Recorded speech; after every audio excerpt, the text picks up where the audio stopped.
আসসালামু আলাইকুম। এই যে এটা আমার ওই 12% বেগুনের ক্ষেত। আলহামদুলিল্লাহ, গাছের গ্রোথ এত সুন্দর হবে আমি ভাবতে পারিনি। গাছের অলরেডি বেগুনের ফুল এসেছে, দেখেন।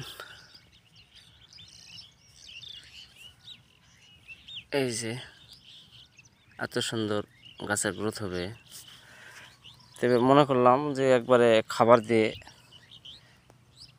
মাটি গুঁড়ায় লাগিয়ে দেব মালচিং পদ্ধতিতে বেগুন যে এত সুন্দর হবে, আমার এটাই প্রথম মালচিং পদ্ধতিতে বেগুন চাষ।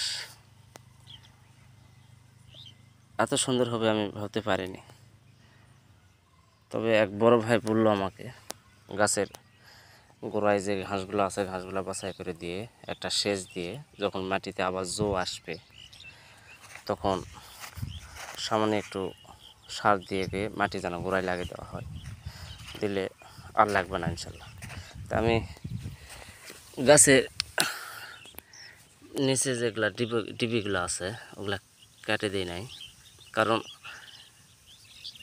এবারে আমি গাছে গোড়ায় খুঁটি দিব না, আমি সুতা লাইন বেঁধে দেব, তাতে গাছ যেন হেলে দুলে না যায়।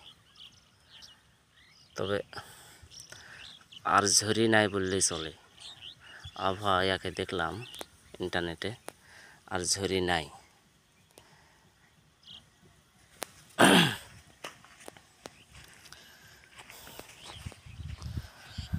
গাছের অলরেডি অনেক জালি এসেছে, দেখেন। বেগুনের জালি যে এত বড় বড় বা এত মোটা মোটা হয়, এটা অলরেডি আর 1-8 মাসের ভিতর ইনশাল্লাহ বেগুন পুরার ঝাঁপ আসবে। আজকে সিসা দিলে খুব সুন্দর গাছের গ্রোথ আসবে। অবশ্য আপনাদেরকে জানাবো সিসা দেওয়ার পর গাছের গ্রোথ কীরকম হয়। আর অনেক দিনতে আপনাদের ভিডিও পাঠাতে পারি নাই, আমাদের ওই শশার ভিডিও দিতে পারি নাই, আজকে দিব ইনশাল্লাহ। দেখবেন আমি তো যে স্মার্ট বয় জাতের শশা লাগাইছিলাম, শশাটা এত দেরিতে ধরবে সেটাও আমার জানা ছিল না। এর আগে স্মার্ট বয় লাগাইছিলাম, তখন 29-30 দিনের ভিতর জালি অলরেডি চলে এসেছিল, আর এবারে আমার জালি এসেছে 38 দিন পর। বেগুনের একটা রোগ, এটা হলো এই ব্যায়ামটা আমাদের এখানে সকলের। তবে এই গাছটা আমি দেখলাম, এই গাছটা ঠিক এই গাছের মতো ছিল, এই গাছের মতো ছিল, দেখেন। এখন সেই গাছটাই হলো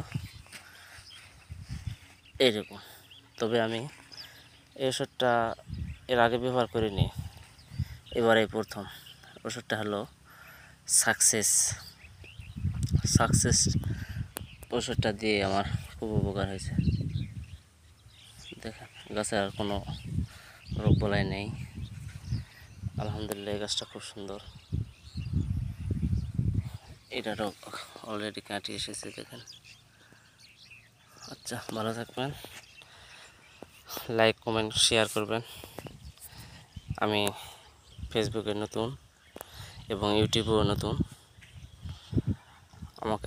আমাকে আগ্রহ জাগাবেন যাতে আমি আরও ভিডিও দিতে পারি ইনশাল্লাহ। আসসালামু আলাইকুম।